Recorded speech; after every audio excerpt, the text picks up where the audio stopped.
ঈদের সময় তারকারা কি করেন, কোথায় যান, কি খান সবটাই জানার আগ্রহ থাকে সাধারণ মানুষের।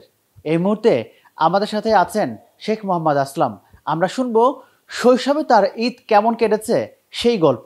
শৈশবের ঈদের আনন্দ একটি আলাদা আনন্দ। আসলে সারা মাস রোজা থেকে ঈদের নতুন একটা পোশাক কখন আব্বার কাছ থেকে পাবো, এইটা নিয়ে খুব মানে উৎকণ্ঠায় থাকতাম। আমরা 5 ভাই 2 বোন ছিলাম।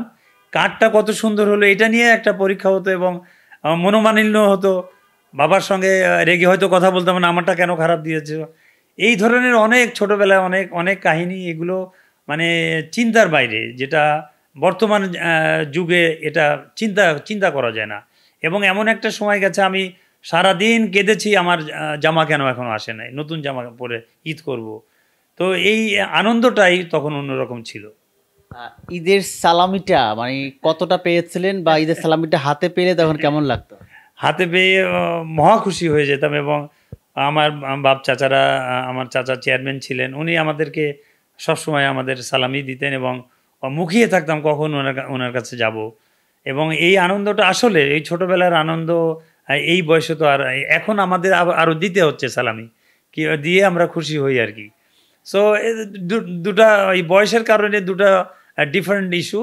এবং এই অভিজ্ঞতাটাও দারুণ অভিজ্ঞতা, দিয়েও ভালো লাগছে আমার ছেলে মেয়েদেরকে, আমার নাতি পুতি যারা আছে, এবং আমাদের ছোট ভাই এবং যারা আমাদের সমবয়সী যারা, তাদের পাশে দাঁড়াবার জন্য আমরা যদি দাঁড়াতেও পারি, সেটাও একটা বিরাট প্রাপ্তি আমাদের কাছে।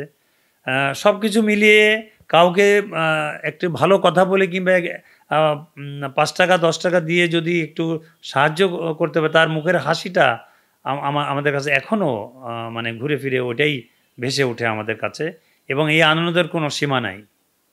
যখন তারকা হয়ে গেলেন ফুটবলের, তখন ঈদের চিত্রটা কেমন করে পাল্টাতে থাকে? তারকা হয়ে যারা প্রথম, আমার 78 আমি ন্যাশনাল টিমে সুযোগ পেয়ে যাই। এবং ওই বছরটা আমি আমার মাকে ছাড়া প্রথম ঈদ করেছি।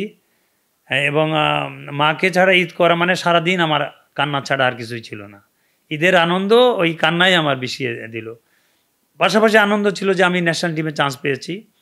এই কান্নার পাশেও আনন্দটাও ছিল যে আমাকে ভালো ফুটবল খেলতে হবে। ফুটবলারদের বেশিরভাগ সময় ঈদের সময় অনেক সময় দেশের বাইরে খেলা থাকে। এই পরিবার ছেড়ে ঈদ কাটানোটা কতটা কঠিন এবং কতটা চ্যালেঞ্জিং? এটা খুব মানে কষ্টকর ব্যাপার। এবং সব থেকে বড় ব্যাপার, আমি নামাজ পড়ে এসে প্রথমে মাকে পায়ে ধরে সালাম করতাম।